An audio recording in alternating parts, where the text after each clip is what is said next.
400 पार का हमारा दूसरा उद्देश्य था ना। चार बता दीजिए क्या 400 पार का उद्देश्य ये तो हमारा शीर्ष नेतृत्व बताएगा, लेकिन मेरा मुझे पता होने की बात नहीं है। जी ने देखिए 24 घंटे के अंदर आदेश दिया है कि कोई भी विकास की योजना रुकनी नहीं चाहिए।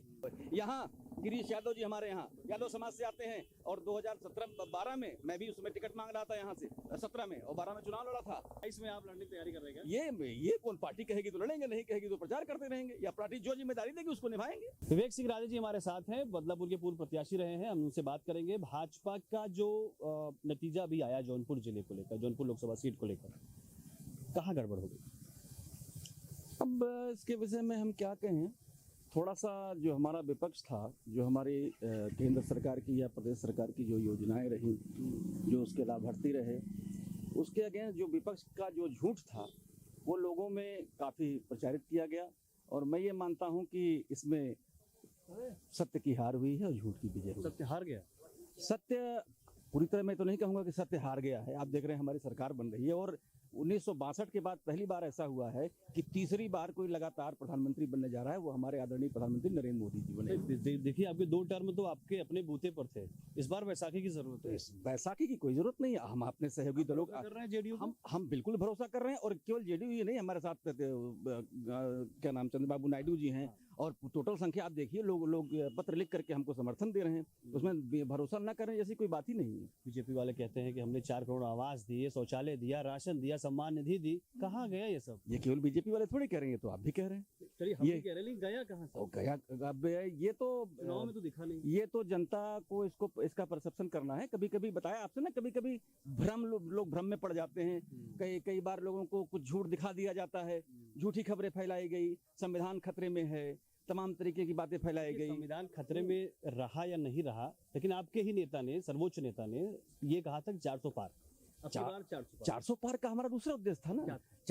बता दीजिए क्या 400 पार का उद्देश्य ये तो हमारा शीर्ष नेतृत्व बताएगा, लेकिन मेरा मुझे पता होने की बात नहीं है। 400 पार का मतलब आप भी जानते हैं, अगर 400 पार होगा तो हम पूरे विश्व पटल पर कितने मजबूत होंगे, पाकिस्तान ऑक्युपाइड कश्मीर को लेंगे। ये सब हमारी चीजें थी उसमें। संविधान की मंशा कहाँ? पिछड़े वर्ग के प्रधानमंत्री नरेंद्र मोदी जी, उन्होंने गरीबों के लिए, दलितों के लिए, पिछड़ों के लिए, आदिवासियों के लिए कितना काम किया है वो सर्वविदित है। आपने प्रश्न में ही अपना हमारा उत्तर दे दिया है। जिस तरह के आप बताइए, कभी कोई कह सकता है अगड़ा, पिछड़ा, हिंदू, मुस्लिम, आवास मुस्लिम को नहीं मिला है क्या?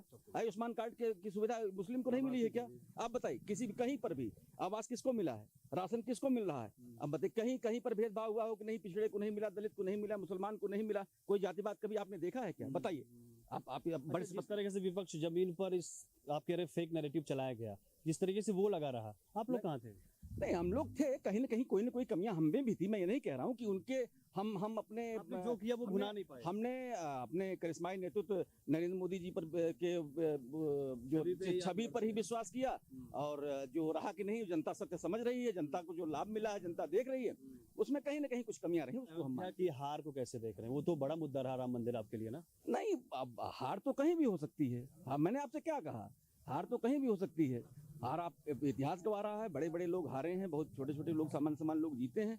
जहां तक मैं जो आज मानता हूं कि तीसरी, चाहे विपक्ष कुछ भी कह ले, कि इसके बाद भी हमको स्पष्ट बहुमत मिला है। हम अपने सहयोगी दलों के साथ, जिनके साथ पहले थे उन्हीं के साथ, ऐसा नहीं कि हम किसी के साथ गठबंधन करने जा रहे हैं, कहीं कोई तोड़ फोड़ कर रहे हैं। हमारे पास एब्सोल्यूट मेजॉरिटी है। और फिर पुनः देखिएगा कि अगला 5 साल जिस तरीके से देश चल रहा था उसी तरीके से देश चलेगा। आपके जो मुद्दे थे, क्या वो इस टर्म में भी वही रहेंगे? बिल्कुल वही रहेंगे। हमारा मुद्दा देश है, हमारा मुद्दा देश की गरीब जनता है, पिछड़े हैं, दलित हैं, आदिवासी हैं, जिनके पास घर नहीं उनको अभी हमें घर देना है, जो बाकी रह गए हैं, जो लाभार्थी। आप एक सोशल नतीजे आने के बाद सोशल मीडिया पे एक चीज ये चलने लगी, भाई जिसको राशन दिया, जो घर दिया, वो तो आपको वोट दिए नहीं। क्या ये कुछ बदले की भावना या आगे कुछ?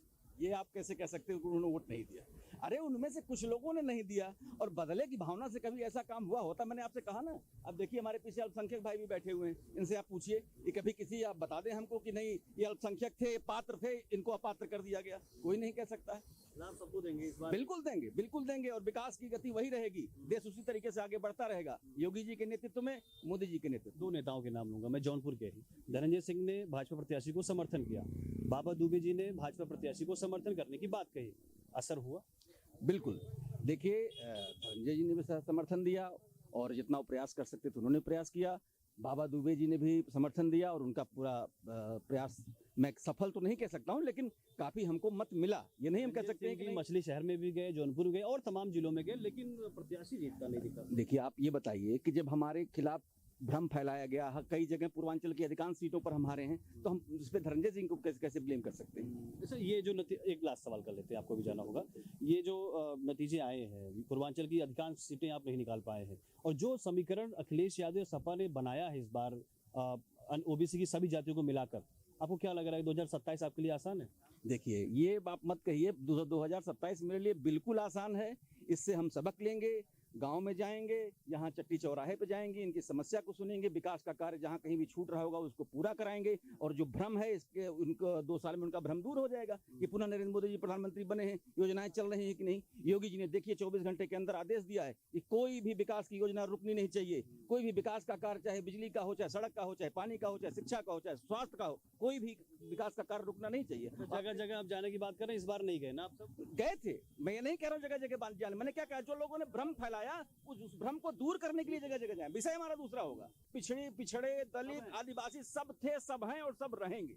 अच्छा, लास्ट सवाल, अगला प्रधानमंत्री किसको देख रहे हैं? आपकी तरफ, बीजेपी की तरफ? मैं भी छोटा मोटा कार्यकर्ता हूँ। योगी जी? ये भारतीय जनता पार्टी, ये कोई यहाँ खानदानी पार्टी नहीं है, प्राइवेट लिमिटेड पार्टी नहीं है कि बेटा प्रधानमंत्री है तो बाप प्रधानमंत्री है तो बेटा प्रधानमंत्री बन जाएगा। यहाँ एक जो कार्यकर्ता तय करते हैं, विधायक दल के नेता तय करते हैं, सांसद तय करते हैं, पार्टी तय करती है, अध्यक्ष तय करते हैं। यहाँ एक सामान्य चाय बेचने वाले का बेटा भी प्रधानमंत्री बन सकता है, ये भारतीय जनता पार्टी में ही संभव है। यहाँ गिरीश यादव जी हमारे यहाँ यादव समाज से आते हैं, और 2017-12 में मैं भी उसमें टिकट मांग रहा था यहाँ से, 17 में और 12 में चुनाव लड़ा था। वो महामंत्री थे, सीधे उनको राज्य मंत्री बना दिया, दूसरी बार उनको स्वतंत्र प्रभार राज्य मंत्री बना दिया। सामान्य कार्यकर्ता अगर कहीं प्रगति कर सकता है तो भारतीय जनता पार्टी दूसरी किसी पार्टी में नहीं कर सकता।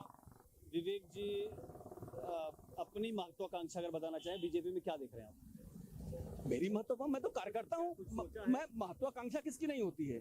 मैं तो पार्टी का प्रचार कर रहा हूँ, अभी भी प्रचार कर रहा हूँ। देखिए, जहाँ लोग मिलते हैं सबसे प्रणाम, हर जगह योगी। 27 में आप लड़ने की तैयारी कर रहे हैं? ये कौन, पार्टी कहेगी तो लड़ेंगे, नहीं कहेगी तो प्रचार करते रहेंगे, या पार्टी जो जिम्मेदारी देगी उसको निभाएंगे। चलिए, आपने हमसे बात की, बहुत बहुत धन्यवाद। अपने शहर की खबरों को पाने के लिए हमारे चैनल न्यूज़ बुक 24 को सब्सक्राइब करें। हमारा वीडियो अगर आपको पसंद आया हो तो इसे शेयर करें और कमेंट में अपनी राय देना ना भूलें।